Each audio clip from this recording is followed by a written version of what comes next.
আকাশবাণী কলকাতা স্থানীয় সংবাদ পড়ছি সুদীপ বসু। প্রথমে বিশেষ বিশেষ খবর।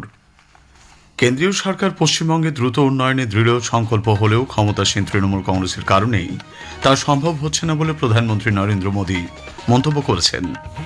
এসআইআরের শুনানি পর্বে আরও স্বচ্ছতা আনতে কেন্দ্রীয় সরকারি আধিকারিকদের মাইক্রো অবজারভার হিসেবে নিয়োগের প্রস্তুতি শুরু করেছে নির্বাচন কমিশন। রাজ্যের সশস্ত্র পুলিশ বাহিনীর পরিকাঠামোকে ঢেলে সাজাতে সাঁজোয়া গাড়ি এবং বিশেষ অস্ত্র পরিবহনকারী যান কেনার প্রক্রিয়া শুরু হয়েছে। আরএসএস এর শতবর্ষ পূর্তি উপলক্ষে সরসংঘ চালক মোহন ভাগবত আজ সায়েন্স সিটি প্রেক্ষাগৃহে সমাজের বিশিষ্ট ব্যক্তিদের সঙ্গে মিলিত হবেন। রাজ্যে চতুর্থ শ্রেণীর বৃত্তি পরীক্ষার ফল আজ প্রকাশিত হবে।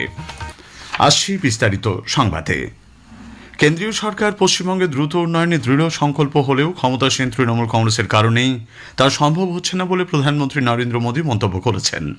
গতকাল ভার্চুয়াল মাধ্যমে নদিয়ার তাহেরপুরে বিজেপির পরিবর্তন সংকল্প সভায় ভাষণে শ্রী মোদী বলেন, বিজেপি এবং প্রধানমন্ত্রীর বিরোধিতা করতে গিয়ে রাজ্যের শাসক দল মানুষের কল্যাণে বাধা দিচ্ছে। রাজ্যের উন্নয়নের হাজার কোটি টাকার প্রকল্প আটকে রয়েছে। মানুষের কাছে বিজেপিকে উন্নয়নের সুযোগ দেওয়ার অনুরোধ করেন তিনি।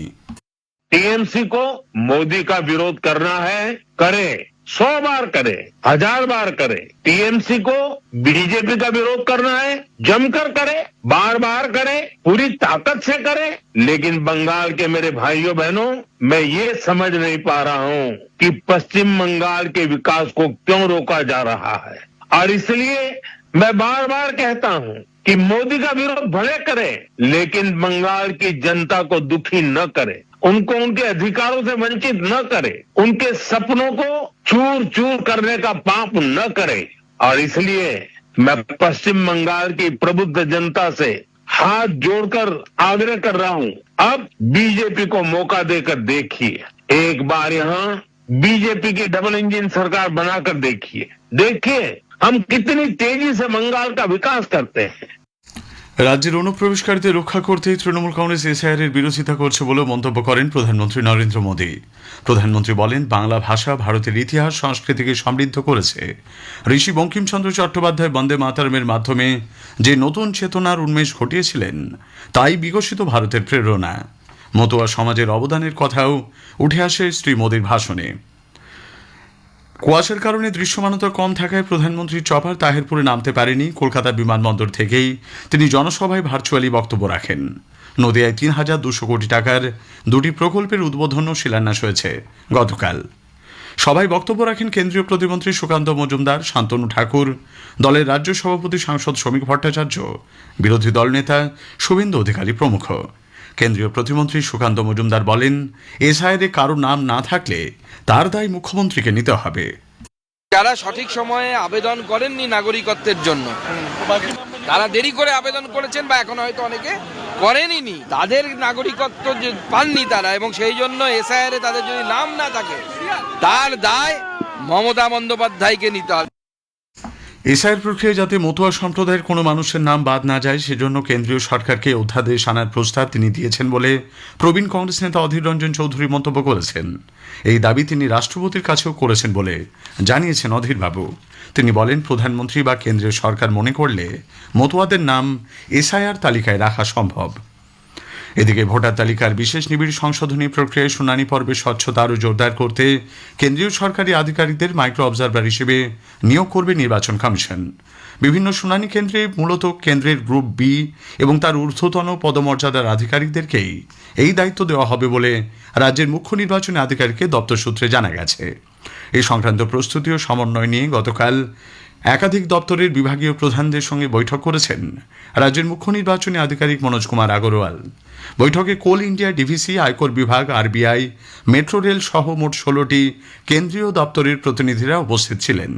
শুনানি পর্বে কিভাবে দায়িত্ব পালন করতে হবে, কোন কোন বিষয়ে নজর রাখতে হবে তা নিয়ে মূলত আলোচনা হয়েছে বলে সূত্রের খবর।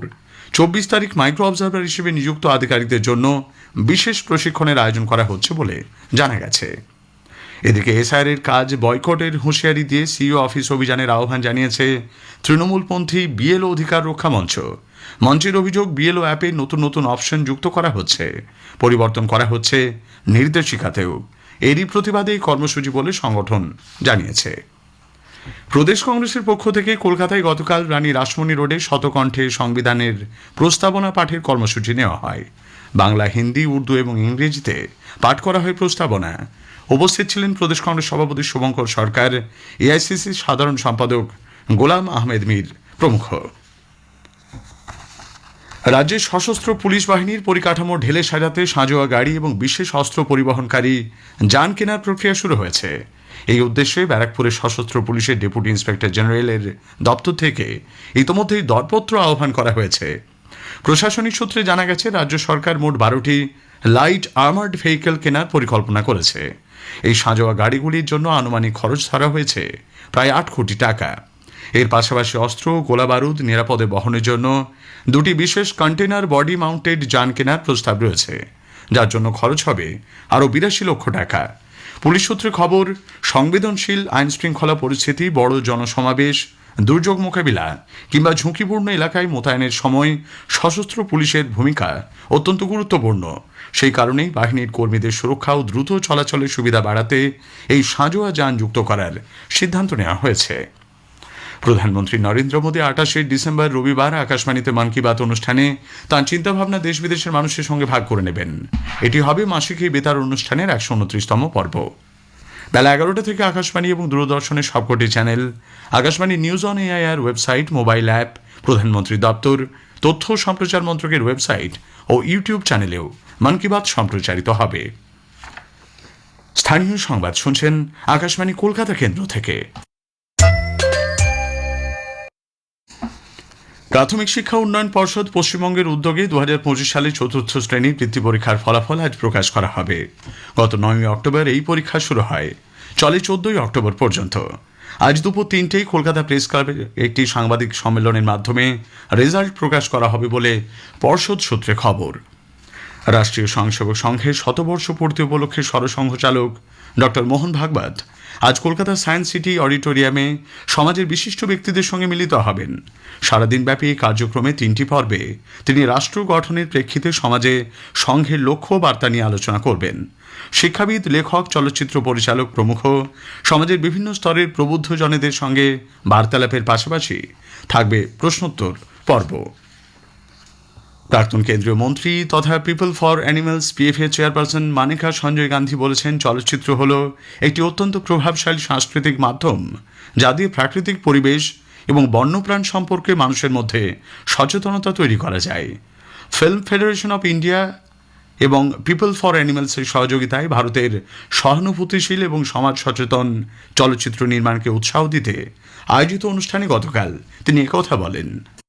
Kindness should be reflected in every film and in the way we approach life. And films create culture, so it's very, very important that we include compassion to be celebrated in cinema. মা কা দুধ ছবির জন্য doctor Harsh আত্মাকুরি বন্যপ্রাণ সচেতনতার উপর চলচ্চিত্র নির্মাণ করে সিনেকাইন্ড কম্পাসন অ্যাওয়ার্ড পেয়েছেন। নৈতিক চিন্তাভাবনার প্রেক্ষিতে অনুসন্ধানী গল্প বলার জন্য ডিরেক্টর অফ চেঞ্জ অ্যাওয়ার্ড পেলেন দ্য ল্যান্ড অব অহিংসা ছবির জন্য ডলি ব্যাস আহুজা এবং আরিমান রামসে। এছাড়াও আরও 6 জন গতকাল পুরস্কৃত হয়েছেন। উদ্যোক্তাদের পক্ষে ফিল্ম ফেডারেশন অফ ইন্ডিয়ার সভাপতি ফিরদাউসুল হাসান বলেন, শুধুমাত্র চলচ্চিত্র নয়, বন্যপ্রাণ নিয়ে সচেতনতার ক্ষেত্রে কাজ করা বিভিন্ন অসরকারি সংগঠন ও সাহিত্যের ক্ষেত্রেও এই সম্মান দেওয়া হয়েছে। অনুষ্ঠানে উপস্থিত ছিলেন রাজ্যের মন্ত্রী তথা বিশিষ্ট নাট্য ব্যক্তিত্ব ব্রাত্য বসু, বাবুল সুপ্রিয়, অভিনেত্রী দেবশ্রী রায় প্রমুখ। বন্দে মাতরম স্তোত্রের সার্ধশতবর্ষ উদযাপনের অঙ্গ হিসেবে গতকাল সুন্দরবনের বাসন্তীতে শুরু হয়েছে 29তম সুন্দরবন কৃষ্টি মেলা ও লোক সংস্কৃতি উৎসব। দীর্ঘ 5 কিলোমিটার বর্ণাঢ্য শোভাযাত্রার মাধ্যমে শুরু হওয়া এই উৎসবের উদ্বোধন করেন কলকাতা হাইকোর্টের প্রাক্তন বিচারপতি সম্বুদ্ধ চক্রবর্তী। কুলতলি মিলনতীর্থ সোসাইটির উদ্যোগে এবং তথ্য সম্প্রচার মন্ত্রকের অধীনস্থ সেন্ট্রাল ব্যুরো অব কমিউনিকেশনের কলকাতা ও চুঁচুড়া শাখার সহযোগিতায় আয়োজিত উৎসবে প্রধান অতিথি হিসেবে ছিলেন প্রেস ইনফরমেশন ব্যুরোর মহানির্দেশক টিভি.কে রেড্ডি, একটি বেসরকারি বিশ্ববিদ্যালয়ের pro vice chancellor professor doctor Dhrubajyoti Chattopadhyay প্রমুখ। উদ্বোধনী ভাষণে মেলা কমিটির চেয়ারম্যান লোকমান মোল্লা সুন্দরবনবাসীর সুবিধার্থে ক্যানিং ঝড়খালি রেল লাইন সম্প্রসারণের কাজ ফের শুরু করা এবং সুন্দরবনে জাতীয় কোস্টাল কৃষি বিদ্যালয় স্থাপনার দাবি জানান। শেষ করার আগে স্থানীয় সংবাদের বিশেষ কিছু অংশ আরও একবার। কেন্দ্রীয় সরকার পশ্চিমবঙ্গে দ্রুত উন্নয়নে দৃঢ় সংকল্প হলেও ক্ষমতাসীন তৃণমূল কংগ্রেসের কারণেই তা সম্ভব হচ্ছে না বলে প্রধানমন্ত্রী মন্তব্য করেছেন। আরএসএসের শতবর্ষ পূর্তি উপলক্ষে সরসংঘ চালক মোহন ভাগবত আজ সায়েন্স সিটি প্রেক্ষাগৃহে সমাজের বিশিষ্ট ব্যক্তিদের সঙ্গে মিলিত হবেন। স্থানীয় সংবাদ শেষ হলো।